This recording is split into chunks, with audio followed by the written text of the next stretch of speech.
Kerry Wehmeyer Show for Thursday, August 18th. We're going to be going over some news headlines here on Facebook and YouTube. So once again, thanks for joining us. If you're in Facebook and YouTube, so again, going over some headlines. So if you can hear me, let me know, please, because it is very important that we have a good sounding system. So let's go ahead and go over some headlines.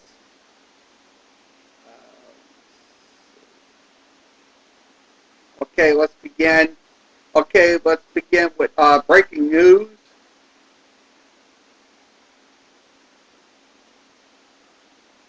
Okay, Cleveland Browns to Deshaun Watson. Wait a second. Cleveland Browns to Deshaun Watson suspended for 11 games and $5 million by the NFLPA. So it looks like he is going to be getting off scot-free. They were supposed to give him a year. But the truth of the matter is, look, I'll be honest with you, he should got a year what he did. It's no excuse for him assaulting those women like that. No excuse for that. So I don't really feel sorry for him in a way. It's just that it's that something like that you shouldn't do in society because they are going to nail you. So your career will be over. So let's hear from the experts. During the course of your career, front and center for so many of these key negotiations, labor agreements with the league. What does it say to you about this particular case, about the relationship between the players and the league, that a settlement was reached in this case, that it didn't go to a second ruling? I think it's very positive from that relationship. Whether you agree or disagree with the punishment, Hannah, we could debate that all night. But from the NFL and the NFLPA side, this is exactly how they wanted this played out, right? The judge made a ruling. You heard the PA. They would have stuck with the ruling. The NFL had their ability to appeal it, which the PA would have as well had it not gone favorable to the player. So they both have that. But going back to Roger Goodell, who then delegated it down, but going back to Goodell, but then being able to negotiate out of that because of the pressure of having someone make the final decision. I think that's what players, that's what DeMaurice Smith and Roger Goodell both ultimately want to happen, right? Is that we can find common ground, we can get this thing settled without somebody having to come in and tell us how to get it done. So I think this is beneficial, especially being the first case since a new CBA was agreed upon and this new conduct policy has been agreed upon. I think it bodes well for both sides. Both can go back, claiming victory, saying, "Hey, listen, we got to what we wanted," and this is strictly from the PA and the NFL side, not the player. I don't want this to be mixed up, but between those two organizations, this is how they would have wanted that to play out through negotiation. Okay, once again, that's from ESPN. So we're going to move along with some more headlines.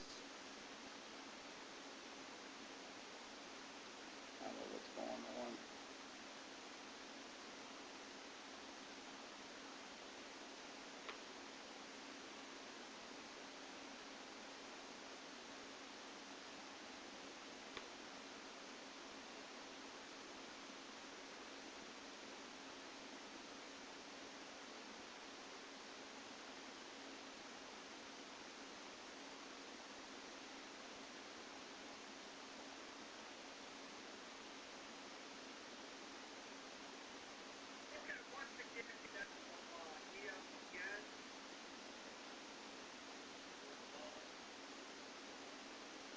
What else we have?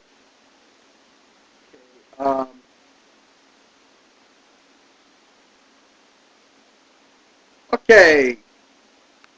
Luke Knox, Florida international football player and youngest brother of Devin Knox, Dawson Knox, died at the age of 22. So it looks like thoughts and prayers for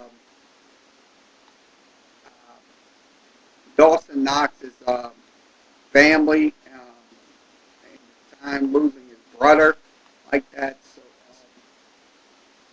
I think that's once again that's from Adam Rittenberger. You can reach him at ESPN.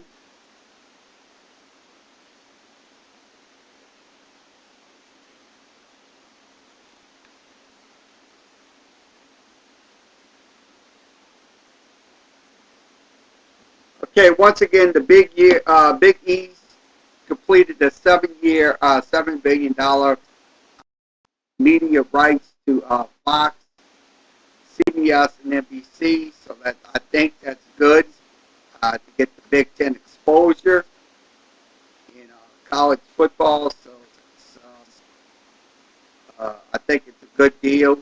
I know ESPN with their multiple platforms and stuff like that have all the other conferences.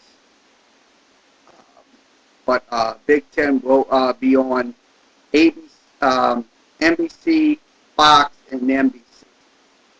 So once again, this is from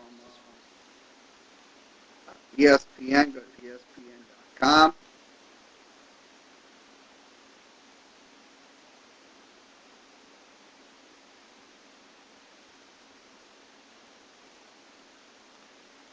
Pete Trammell is the writer. What else we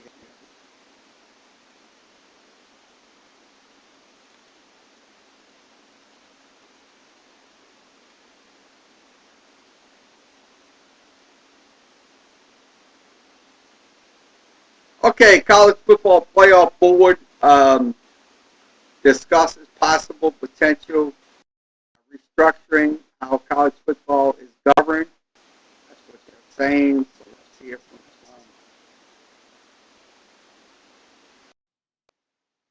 Yeah, Wendy, it was interesting. I spoke to Ohio State Athletic Director Gene Smith this morning, and he brought up the possibility of conversations about a 16-team playoff. Now, again, we're at Big Ten Media Days. The Big Ten voted against expansion last year. They were for it in theory, didn't like the way that it was put together to be executed. This is one of the first times that someone has brought up a 16-team playoff. Remember, it was a 12-team model that was shot down last year. And when it comes from Gene Smith, who's president, Christina Johnson is the head of the Big Ten presidents, that carries some weight, and I think 16 is now officially in the chat. It could be bigger is better. And one other thing that Kevin Warren brought up was the idea of the automatic qualifier. This was a big sticking point in the negotiations last year. SEC Commissioner Greg Sankey is not a fan of the automatic qualifier for conference champions. So it'd be interesting to see if Kevin Warren still digs in, feeling that the Big Ten champion and maybe other Power 5 conference champions are worthy of an automatic spot in an expanded playoff. Well, whether 16, 20, or just 8, to be honest with you, look, they need to do something to expand it. I mean, I'm for expansion because, look, you can get more teams in there, and that's absolutely deserving of going to the playoffs. So I'm for, like I said, if they go with 16, I'll be in favor of it. Also, if they go with 20, just like college football on the FCS side, the FCS side has 20 teams going to the playoffs each and every year. So I don't know why they don't put that formula in. So once again, this is from ESPN. Go to ESPN.com.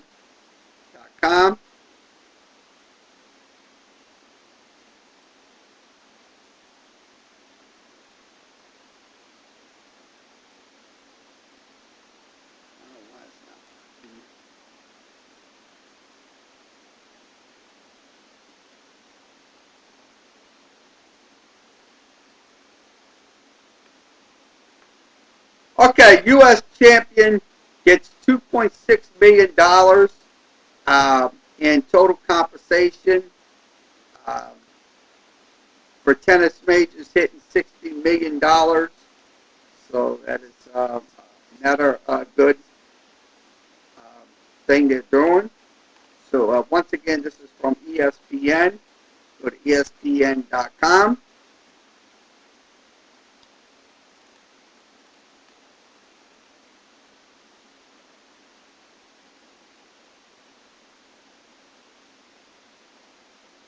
Okay, also, LeBron James um, has a 2-year deal worth $97.1 million, including a third-year player option. So it looks like he is going to be sticking with the Lakers for um, 2 more years. So that's um,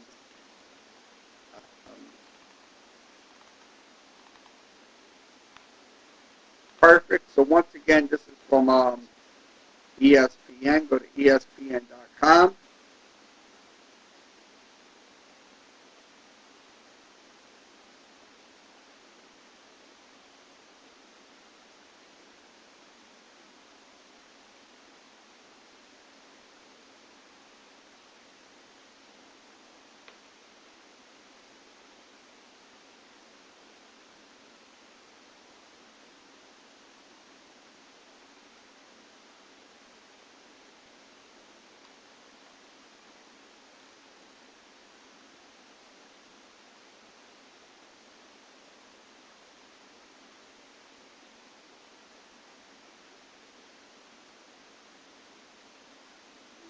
Okay, Josh Donald delivers for the Yankees. Grand Slam. Let's show you that Grand Slam from last night's game. It went deep, way deep in the right field side. So Josh Donaldson hits that home run last night. Slammed. 10 innings to win the game. So once again, this is from June Lee. You can reach him at ESPN. That's ESPN.com.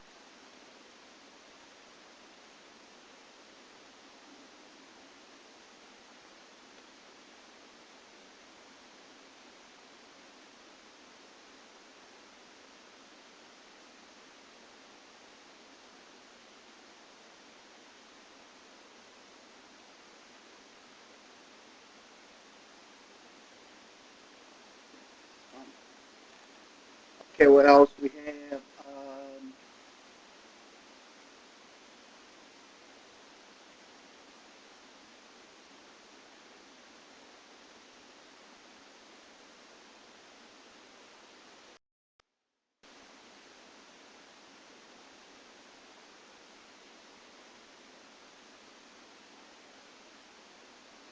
Okay, defensive end, Keon Kelly, number 24 prospect. So it looks like that's another talk about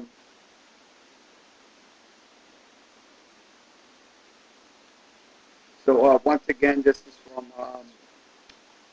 ESPN. Go to ESPN.com. ESPN.com.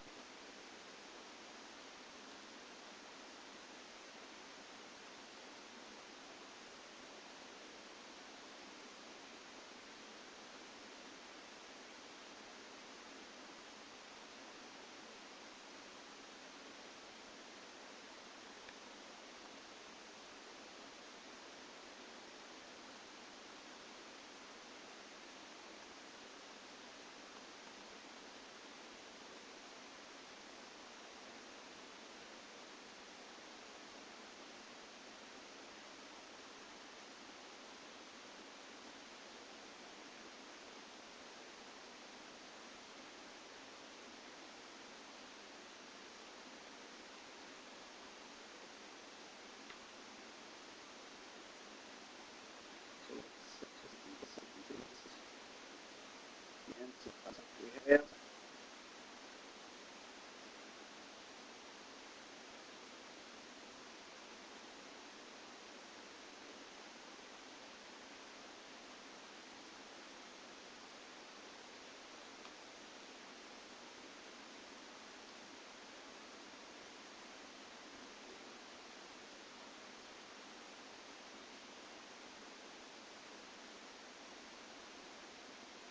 Okay, Steve Skorkey says Texas is better positioned to compete. So that's from Chris Lowe. You can reach him at ESPN at ESPN.com. So I think Texas is going to be that premier team this year. Make no bones about it. I think they're going to be that team this year. Because, look, the Big 12, sure, they're going to be leaving soon, next year, around next year, with Oklahoma. But I think they're going to be a contender this year for the playoffs. Because Steve Sarkisian definitely can get those recruits in. So once again, this is from ESPN. Go to ESPN.com.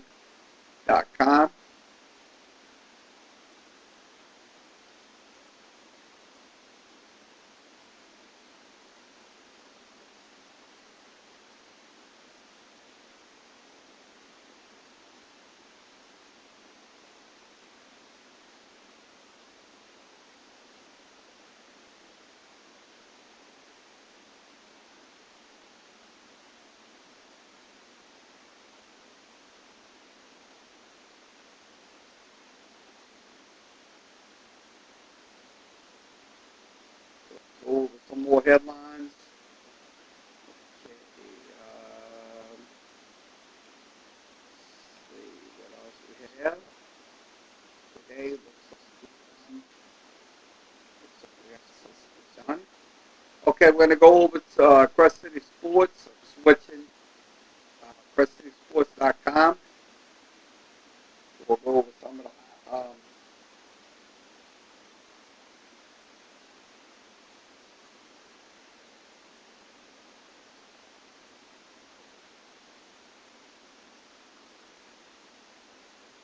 okay, for a reason, William Felton Russell, that's what Bill Russell cemented his reverse place in history. So he was an absolute pioneer in the civil rights movement. And, so I'll be honest with you, look, a lot of people's gonna miss Bill Russell because he was a good basketball player with the Boston Celtics back then.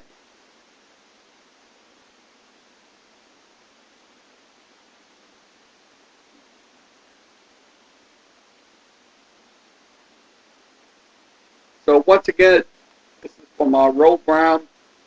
You can follow him at Crest City Sports.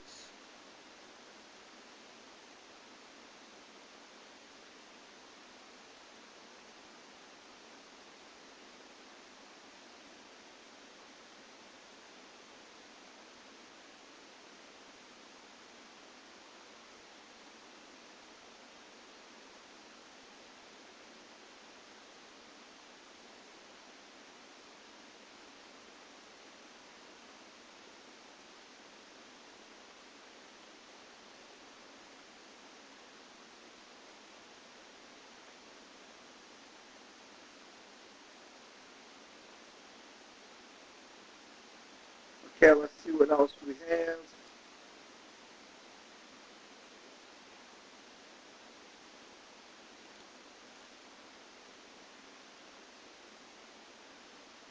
Okay, the Pelicans announced their 2022-2023 schedule. So they're going to have, it's a pretty complex schedule. The Pelicans will feature 18 national games on TV. So that's something right there. Now the home games will tip off at 7, with exceptions to the 4 national televised games will be 6:30, which will be Dallas, Memphis, Atlanta. So also games will begin at 6 o'clock, which will be Utah, Sacramento, March 12th, Portland. So they're gonna be on TV a lot. The Pelicans, they're definitely going to be on TV. So this is their schedule right here. So so they will start with Brooklyn. They will be on the road 2 games. For Brooklyn, They will be on the road against Charlotte. They will come home on October 23rd when they play Utah and Dallas. They'll go back onto the road against Phoenix and the LA Clippers. They won't be home in the month of November till the 2nd of November. And then their home games will be November 10th through 21st. So they'll be on at 1, 2, 3, 4, 5, about 7 games. So I'd say this. Look, that's going to be a pretty good. That's a pretty good schedule right there, if you ask me. So for a team that competed last year in the playoffs. So once again, this is from Press City Sports. Okay. Also, Xavier announces tries for the national championship cheer squad and softball team. So it looks like it's going to be at the event center. That'll be in New Orleans. Additions of $15. Wear all black attire. Also, the national champions. So they were the national champions back last year. Also, they'll have tryouts at Wesley softball facility at Wesley Barrow Stadium. That'll be on Press Drive in New Orleans East. So if you're in that area and interested, you can go over to that area.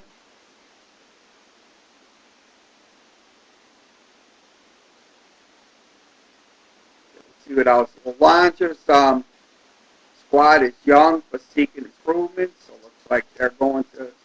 They had a 2-6 year last year, but went 2-2 the last couple of games. So I say this: they're going to be pretty good team in the. The Bayou Jam will be in Ruston, featuring 7 Jamboree football games. Friday, August 26th, they'll have St. Frederick's taking on Mangum. Washington taking on Oak Grove. August 27th, Red River taking on Loyola Prep. Lincoln Prep. Jonesboro Heights will take on Franklin Parish. OCS will take on Jenna. Banjo taking on Cedar Creek. And West Monroe taking on Ruston. That'll be at 7 p.m. So if you're in North Louisiana and you want to go over to those games, you can do that as well. Okay, important rules for college football changes this year. So this is what they're discussing. They're going to have some rules that's going to be implemented this year. The rule change will be targeting, procedures and stuff like that. Also, the next one's going to be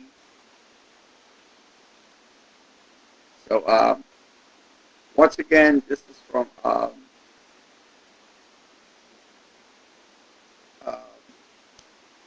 Crescent City Sports. Okay, 3-6 the Sunbelt preview. Sunbelt teams. Southern Miss will take on Liberty. That'll be on September 3rd. They will take on ESPN. They'll take on Liberty. So this is their schedule for 2022. Liberty, all the other teams and stuff like that. All right, let's see what we got here.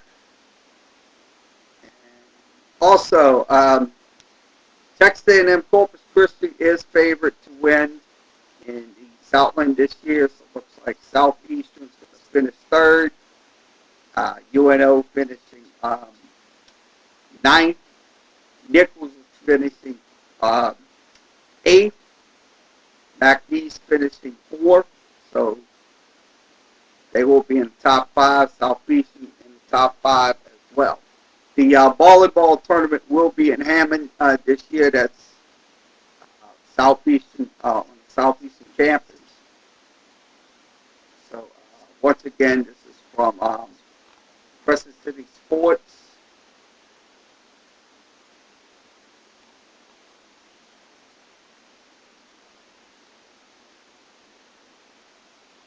Okay, fullback Adam Priest brings brains and bronze to the job. So it's like that's what they're talking about in this one. So this is from Renee Nato. You can follow him at Crescent City Sports. Now we're going to go over some Twitters. So let's go over some Twitters and then we'll wrap the show up.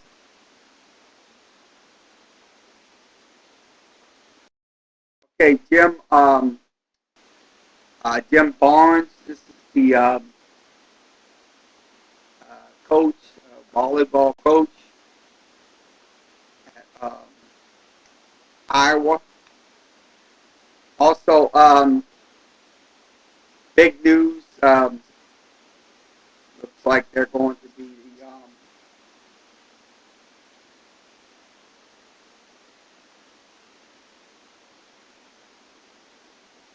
okay. It looks like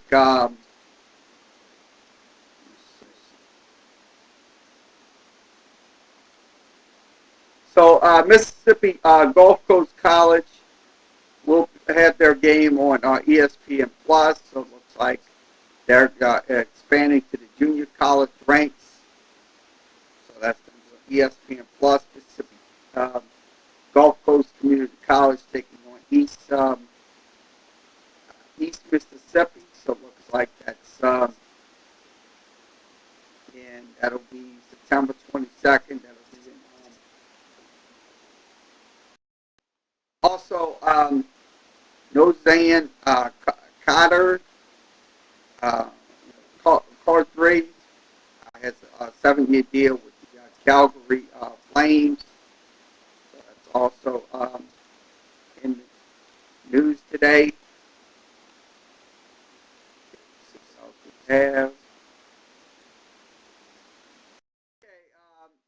Their middle school jamboree has been canceled due to rain.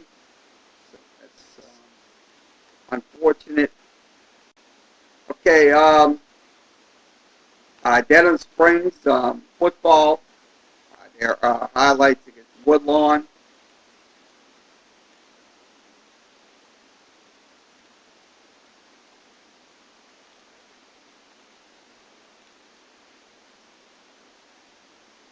Okay, LSU tight end Mason Taylor at practice Wednesday. Nice moves.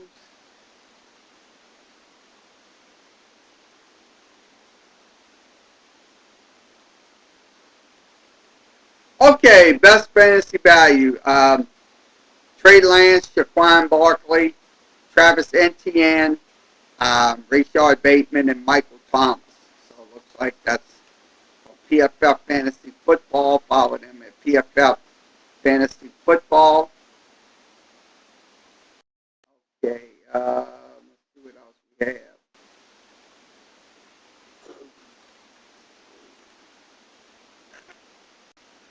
Okay, Mike Gundy shares with me his secret to a one-arm push-up. So that's Mike Gundy, the guy that says, I'm a man, I'm 40-something years old. He was infamous for that. Okay, Andrew Optree, who had a spectacular torn his ACL, so it looks like they're going to be looking for another tight end.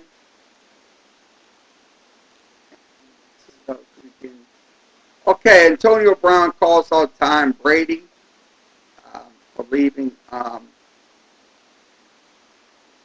training camp. So it looks like more trouble for Tom Brady. Okay, the Packers' big plans for Andrew, Aaron Jones, and A.J. Dilton.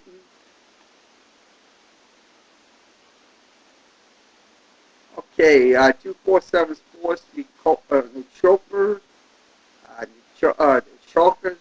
Harvard, locked in a scholarship to South Carolina.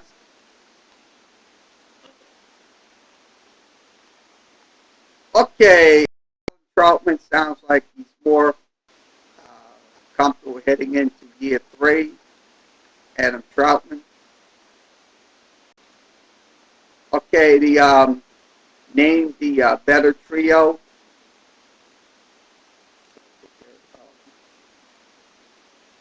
Scussins.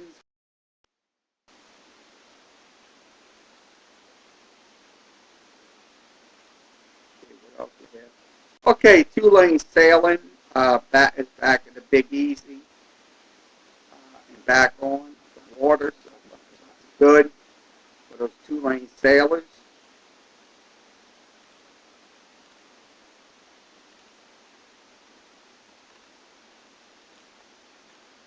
What else we got to cover? Okay, once again, Baker Mayfield is expected to be named the starting quarterback for Week 1. I think he will be the starting quarterback. Let's see what else we have. Okay, Melvin Gordon knows that it's time for Javonte Williams to break out.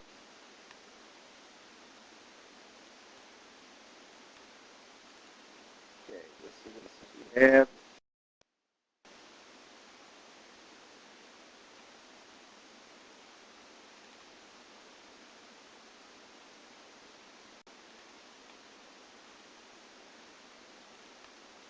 Okay, looks like that's it.